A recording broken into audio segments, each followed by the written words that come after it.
सुबह सुबह रेशमा को दरवाजे पर खड़ा देख राजेश्वरी हैरान रह गई। जाड़े की एक भयंकर शीत लहर उसके हृदय से पार हो गई। उसका मन एकाएक हजारों डरावने रहस्यमय सवालों से जल उठा। रेशमा को कल जिस लाल जोड़े में ससुराल के लिए विदा किया था, वह उसी लाल जोड़े में दरवाजे पर खड़ी थी। राजेश्वरी ने जल्दी से दरवाजे के बाहर इधर उधर देखा और रेशमा का हाथ पकड़कर भीतर आंगन में ले आई। हजारों सवालों में उलझी राजेश्वरी ने रेशमा से पूछा, क्या बात हो गई रेशमा, जल्दी बता, मेरा दिल बैठा जा रहा है। तू ससुराल से ऐसे कैसे चली आई? सूखे पड़े होठों और दुखों के भावों से भरी रेशमा माँ से लिपट कर फूट फूट कर रोने लगी। रेशमा के आंसुओं की धार से राजेश्वरी का ब्लाउज कंधों से भीग गया। राजेश्वरी रेशमा के आंसुओं से भीगे ब्लाउज के गीलेपन से उसके दुख का अंदाजा लगा रही थी। उसका मन और गहन चिंताओं की लपटों से घिरने लगा। उसके हृदय सागर में रेशमा के जीवन में आने वाले दुखों के बुलबुले बनने और फूटने लगे। उसने कंधों से लिपटी रेशमा को पकड़कर पूछा, रेशमा तू बताती क्यों नहीं, क्या बात हो गई? आंसुओं की धार से भीगी रेशमा ने कहा, माँ उसने मुझे थप्पड़ मारा। थप्पड़ मारा? किसने मारा? राजेश्वरी ने जल्दी जानने की कोशिश कर पूछा। शुभम ने, रेशमा ने हिचकी लेते हुए कहा। शुभम ने? पर क्यों? राजेश्वरी ने भौहें तान कर पूछा। रेशमा थोड़ी रुकी और बोली, मुझे नहीं पता। तुझे नहीं पता तो किसको पता? राजेश्वरी ने कहा। माँ, जो आदमी पहली रात को ही अपनी पत्नी पर हाथ उठा सकता है, थप्पड़ मार सकता है, वह जीवन भर मेरा क्या हाल करेगा? मुझे ऐसे आदमी के साथ नहीं रहना। राजेश्वरी ने रेशमा की बात सुन अपना हाथ माथे पर रख कर कहा, हाय राम, इतनी सी बात पर आदमी को छोड़कर भाग आई। हे भगवान, अब क्या होगा?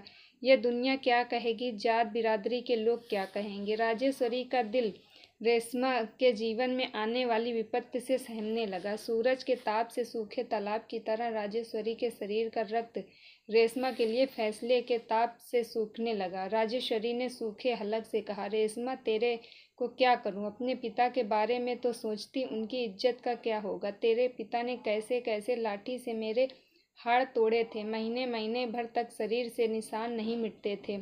रात दिन दर्द से करहाते हुए निकल जाते। तूने देखा था ना? पर मैं क्या तेरे बापू को छोड़कर भाग गई? नहीं ना। माँ की बातें चुप होकर सुन रही रेशमा ने कहा, मुझे नहीं पता, मैं उस आदमी के संग नहीं रहूंगी। राजेश्वरी गुस्से से बोली, तूने तो सहज ही कह दिया कि उसके साथ ना रहूंगी, पर जब ये बात मोहल्ला पड़ोस में पता लगेगी तो हम 9 हाथ जमीन में गड़ जाएंगे। इस बात का पता है ना तुझे? राजेश्वरी रेशमा की पीड़ा और फैसले से भली भांति परिचित थी, पर वह दुनिया के छलानों से डर रही थी। वह चिंतित थी कि अब रेशमा का क्या होगा। जब वह पहली बार इस घर में बहू बनकर आई थी तो उसके घर में कदम रखते ही रेशमा के पिता विशंभर को यह हिदायत दी गई थी, अपनी पत्नी को आते आते ही अपने पैरों के तलवों के नीचे नहीं, एड़ी के तले कुचल कर रखना। पैरों के तले तो उसे थोड़ी बहुत सांस लेने की जगह या आज़ादी मिल जाएगी, लेकिन एड़ी तले तो उसकी एक एक सांस घुट जाएगी और जुबान हमेशा के लिए बंद। सुन ले बेटी, अपनी इज्जत करवाना अपने हाथ में होता है। विशंभर को जैसे हिदायत दी गई उसने वैसे ही किया। पहली रात को ही विशंभर ने राजेश्वरी की चोटी खींच 2-4 लात मारी थी। बाहर बैठी राजेश्वरी की सास कमला के जिगर को आराम पड़ रही थी। आखिर विशंभर वही कर रहा था जो वह चाहती थी, पत्नी को पहली ही रात में दबा लिया। उस दिन के बाद राजेश्वरी को बात बात पर दबाया जाता। जीवन में वह कभी खुद कोई फैसला न ले सकी। जरा सा बोलने पर की हिमाकत करती तो विशंभर उसके हाथ पैर तोड़ने भागता। राजेश्वरी मन ही मन खूब छटपटाती, लेकिन आखिर में दब जाती। धीरे धीरे अपने अरमानों को कुचलने की उसे आदत पड़ गई। वह पुरुष समाज में औरत की पदवी को जान गई थी। उसे ज्ञात हो गया, पुरुषों से सुशोभित इस समाज में औरतों का क्या मोल है। राजेश्वरी पूरे दिन धूप ताप में घर खेत भैंस ढोरों का काम में कोल्हू का बैल की तरह पिसती।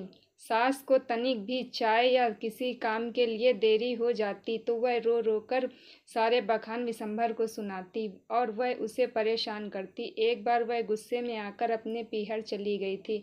उसे समाज का डर था। वह बेचारी क्या करती, कब तक सहन करती। वहाँ उसे परिवार आस पड़ोस की औरतों ने समझाया, कहती, चल बावरी, मार पिटाई करने पर ही तू अपने पति को छोड़कर आ गई, अब क्या दूसरा ब्याह करेगी क्या?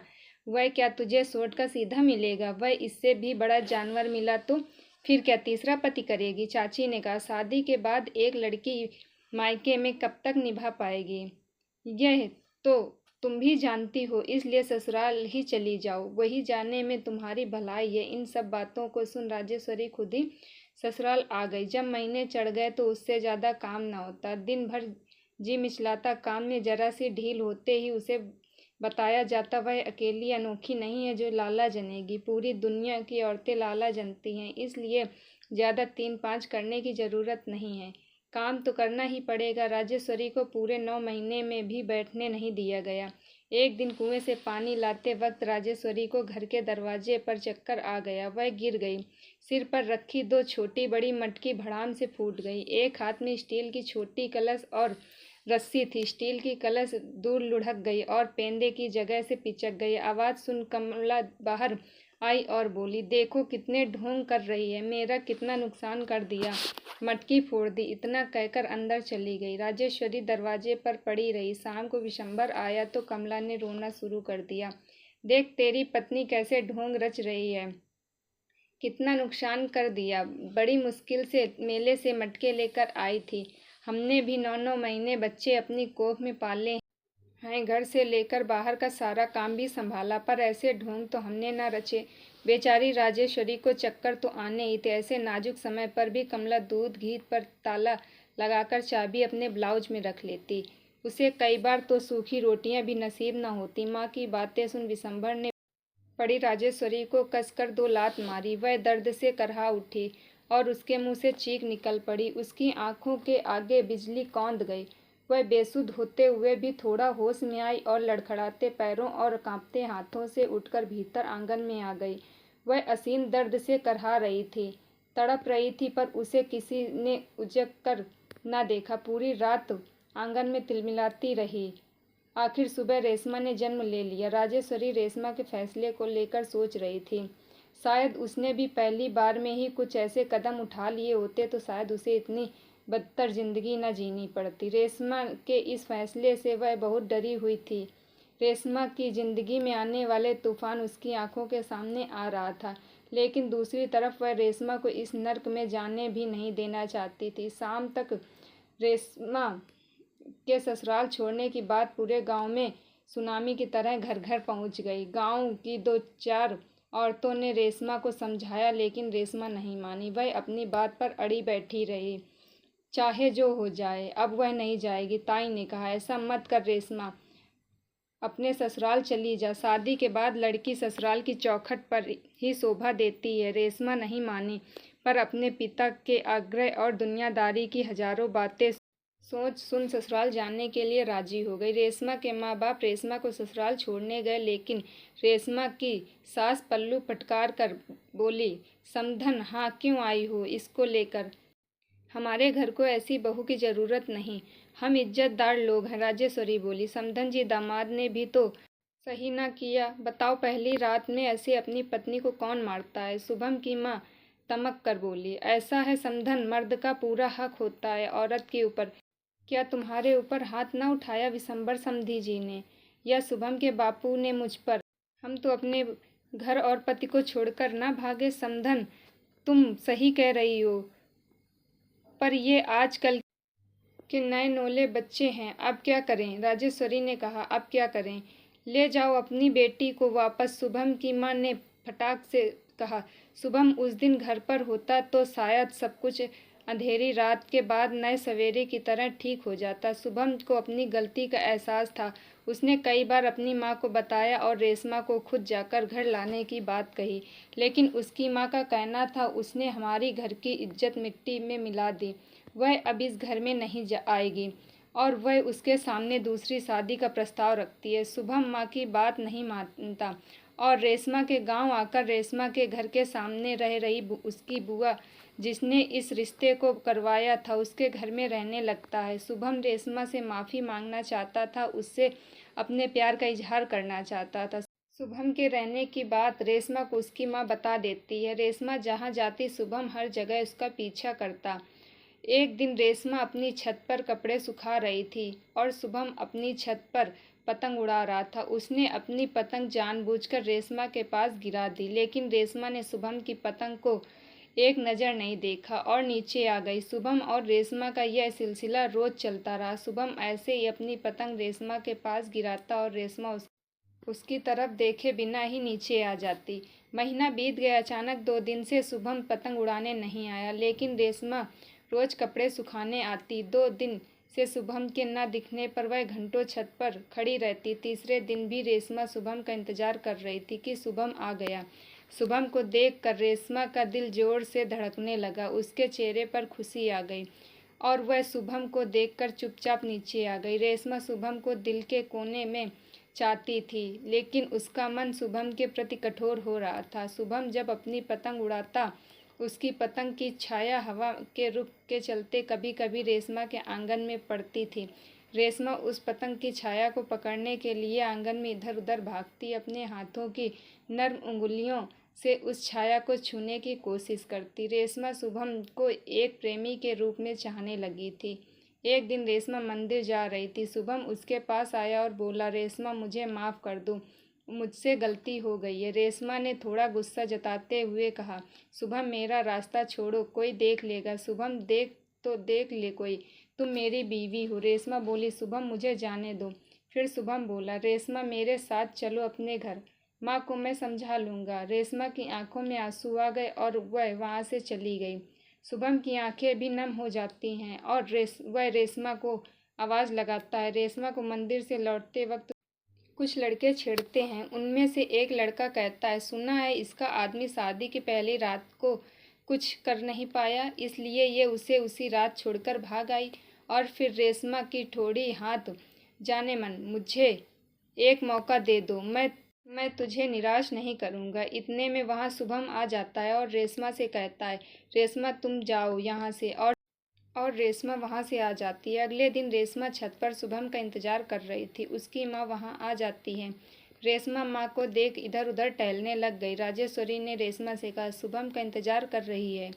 रेशमा थोड़ी झेप कर बोली, नहीं तो माँ। राजेश्वरी बोली, तो घंटों से छत पर खड़ी होकर उधर क्या देख रही हो? माँ हूँ तेरी, सब समझती हूँ बेटा। मैं मानती हूँ शुभम से गलती हुई है, पर वो तुझसे बहुत प्यार करता है। यहाँ वो तुझे अपने साथ लेने आया और जो तू यहाँ खड़े होकर उसका इंतजार कर रही है वह नहीं आएगा। कल किसी लड़की को कुछ मवालियों से बचाने के चक्कर में उसको बहुत चोटें आई हैं, वो अस्पताल में है। ये सुन रेशमा के दिल को जोर कर झटका लगता है और मन ही मन सोचती है, वो तो मैं थी। रेशमा माँ से बिना कुछ बोले भागकर नीचे आ जाती है और शाम को रेशमा सबसे छिप छिपाकर शुभम को देखने के लिए हॉस्पिटल पहुँच जाती है। शुभम को देखने के बाद जब वह वापस आती है तो उसके सामने उसकी माँ आकर खड़ी हो जाती हैं और रेशमा से कहती हैं, रेशमा जब तू शुभम से इतना प्यार करती है तो उसके साथ क्यों नहीं जाती? रेशमा नज़रें झुकाकर बोली, मैं उससे प्यार नहीं करती। राजेश्वरी कहती है, जब तू उससे प्यार ही नहीं करती तो उसे देखने के लिए हॉस्पिटल क्यों गई थी? रेशमा चुपचाप वहाँ से चली गई और राजेश्वरी उसकी तरफ देखती रही। रेशमा बहुत ज़्यादा गुमसुम रहने लगी, न खाती न पीती न हंसती। ये देख उसकी माँ बहुत दुखी होती। एक दिन राजेश्वरी ने कहा, रेशमा कल करवा चौथ का व्रत है और तुम्हारा पहला व्रत है, शुभम की लंबी उम्र के लिए रख लेना। दूसरे दिन राजेश्वरी रोते घबराते रेशमा के पास आई। रेशमा बिटिया, शुभम को बाजार में किसी गाड़ी ने टक्कर मार दी और वो मर गया। यह सुन रेशमा के हृदय पर गाज गिर गई और उसकी आंखें फटी की फटी रह गई और वह नंगे पांव दौड़कर हॉस्पिटल आती है और शुभम के ढके शव को देख चीख कर रोती और कहती, शुभम तुम मुझे छोड़कर मत जाओ, मैं तुमसे बहुत प्यार करती हूँ, मैंने तुम्हारे लिए व्रत भी रखा है। शुभम मैं तुम्हारे साथ चलना चाहती हूँ। रेशमा के कानों में अचानक आवाज़ आती है, तो चलो, मैं तो कब से कह रहा हूँ। क्यों माँ? उसने रेशमा की माँ से कहा। रेशमा शुभम को जिंदा देख बिना कुछ सोचे समझे रोते हुए उसके सीने से लिपट गई। थोड़ी देर बाद जब उस ढके शव की तरफ देखकर रेशमा कहती है, इसमें कौन है? उसमें शुभम के बुआ का लड़का मुंह पर ढके कपड़े को हटाकर कहता है, इसमें मैं हूँ। रेशमा ने आश्चर्यचकित होकर कहा, यह सब क्या है शुभम? शुभम ने कहा, तुम्हारी माँ ने बताया रेशमा तुमसे बहुत प्यार करती है, पर पता नहीं क्यों कठोर हुई बैठी है। कुछ तो करना पड़ेगा। तो हमने यह सब कुछ कर दिया। शुभम अपने साथ लाया लाल रंग की साड़ी रेशमा के सिर पर उड़ाकर कहता है, चले अब अपने घर। दोस्तों, अगर ये कहानी आपको पसंद आई हो तो प्लीज़ चैनल को सब्सक्राइब करें और वीडियो को लाइक भी करें। Thank you.